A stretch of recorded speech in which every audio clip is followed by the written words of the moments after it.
Boa tarde, meus queridos. Então, mais uma vez estamos aqui para falar de um conteúdo novo, certo? Então, hoje, turma do segundo, a gente vai falar de um tema dando continuidade àquela questão dos reinos. Hoje a gente vai falar do reino Animalia, que é o mais complexo de todos, né? Então, hoje eu vou dar uma introdução por cima, que vocês vão ver algumas características desse reino, que está na página da página 46 a 53 do livro didático de vocês, tá certo? Então vamos ver aqui, compreender quais são os objetivos do conteúdo. Compreender a importância da classificação dos reinos, entender que cada reino tem as suas características específicas, trabalhar com as diferenças entre os reinos, compreender o conceito de cada reino e a fisiologia do reino animal. Então a gente vai apresentar o reino animal. Eu trouxe essa foto, né, tirada pelo professor Ricardo Menezes, né, de uma tartaruga, né, e a gente vai falar um pouquinho sobre esse reino. Quais são as características desse reino, pessoal? Eles são pluricelulares, como eu falei para vocês, é constituído por várias células, não é somente uma, né? São eucariontes, né? Vieram da célula eucariótica. Então, no caso aí, a célula que formou os seres humanos e essa diversidade genética de animais que a gente tem hoje, como peixes, né? Animais e o ser humano, que também é um animal, certo? Eles são heterótrofos. O que é heterótrofos? Precisam de um outro ser para poder se alimentar, seja ele alimentos como plantas ou outros animais, mas ele depende de outro ser. São muito complexos, quer dizer, tem uma formação e estrutura corpórea bastante complexa celular, né? Então somos os seres mais evoluídos e ocupam os mais diversos habitats do planeta Terra. E aqui dá uns exemplos: o urso panda, a tartaruga, o camelo, os seres humanos nas grandes metrópoles. Então são seres do reino animal. Então, alguns organismos são pluricelulares e heterótrofos. Lembrando, as plantas também, nesse caso ali, elas são multicelulares, né?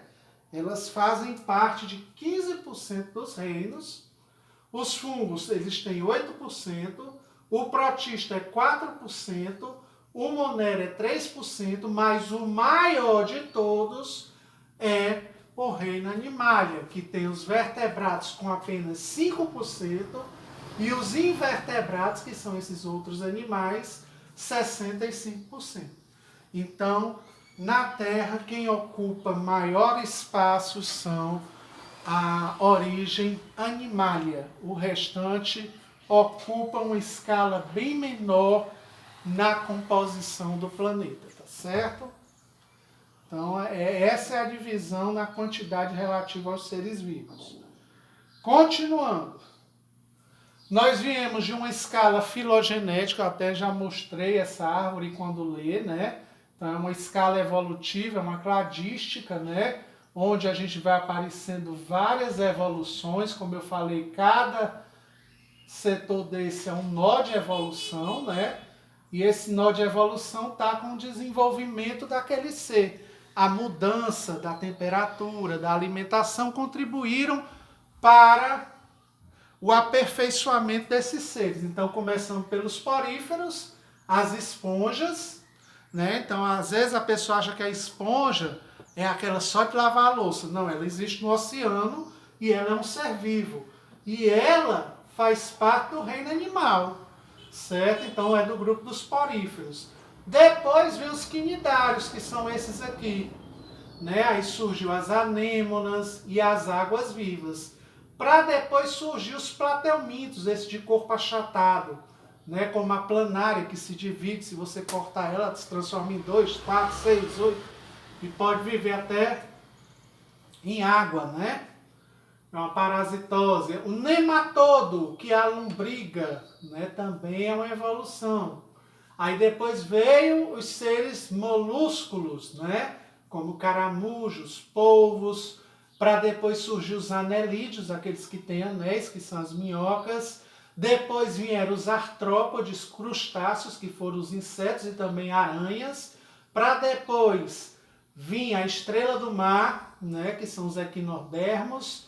Para depois vir os vertebrados com o surgimento do lagarto e outros seres rastejantes, como rato, ser humano, até chegar à escala mais complexa evolutiva da Terra. Então tudo surgiu na água, como fala naquela teoria de evolução química, e da água começaram a habitar na Terra, né? Então quando a gente vê a minhoca, ela já começa na Terra, né? Os molúsculos, os pequenos mariscos e caramus já estão na Terra, né?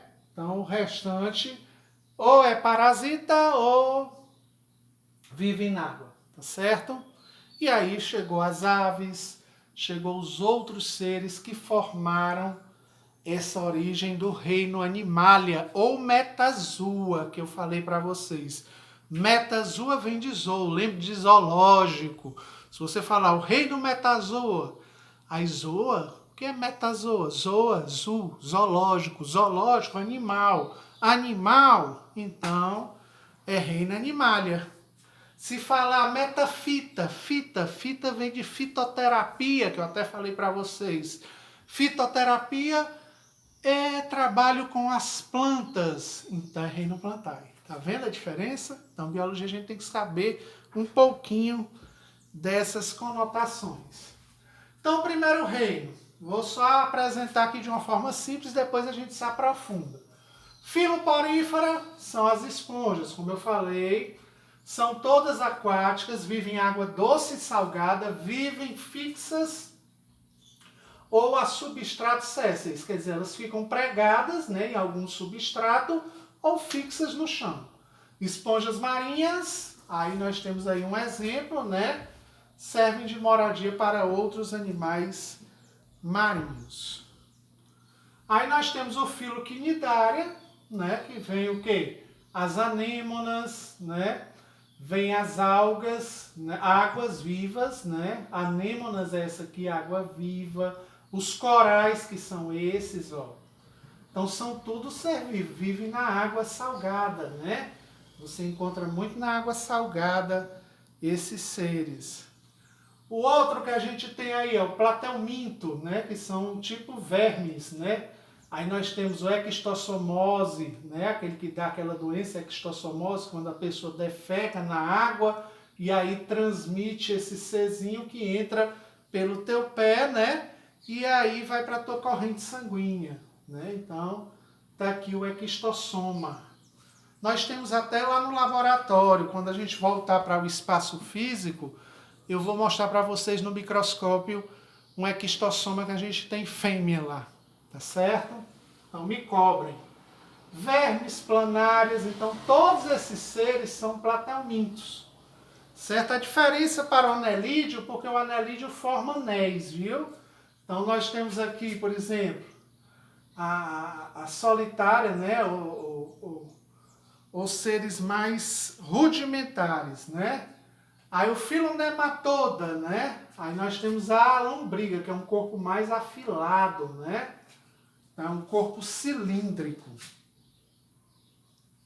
Aí nós temos o filomolusco, apresenta animais de corpo mole e revestido de concha, né?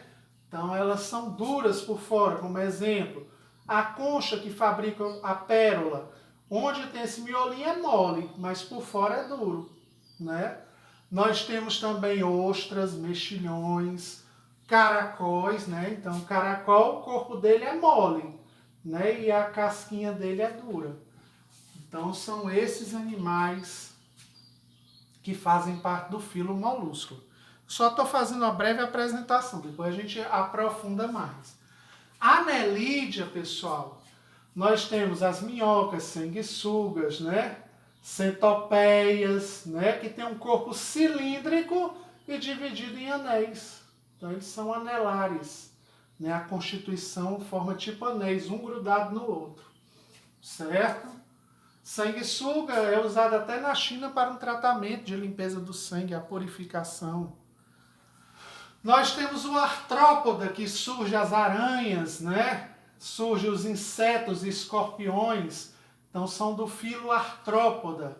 Tem um esqueleto externo, rígido, e pernas articuladas para poder andar, né? Então tá aí os artrópodas. Temos também os equinodermos, que são do mar, né? Tem a estrela, o pepino do mar, tem o lírio do mar, tem a bolacha do mar, que são representados, que tem tipo um espinho. Ele é espinhento, né? Esses seres. Filocordata, né? Que são os animais, né? Que tem notocorda, que é substituída a coluna vertebral durante o desenvolvimento embrionário. São chamados de vertebrados. Aí são os outros seres, né? Tartaruga, entre os pássaros, os peixes, os anfíbios, os mamíferos, né? Que representa também a nós. Então, pessoal, por hoje era só uma apresentação do conteúdo, tá certo? Então, espero que tenham gostado. Me deem a devolutiva, certo? Para que eu possa registrar sua nota de participação e dar sua presença lá no Diário Online, tá certo? Então, muito obrigado. Que Deus abençoe vocês e até uma próxima aula. Beijos a todos, um abraço, fiquem com Deus, se cuidem e nos veremos na próxima aula. Certo, meus queridos? Até mais!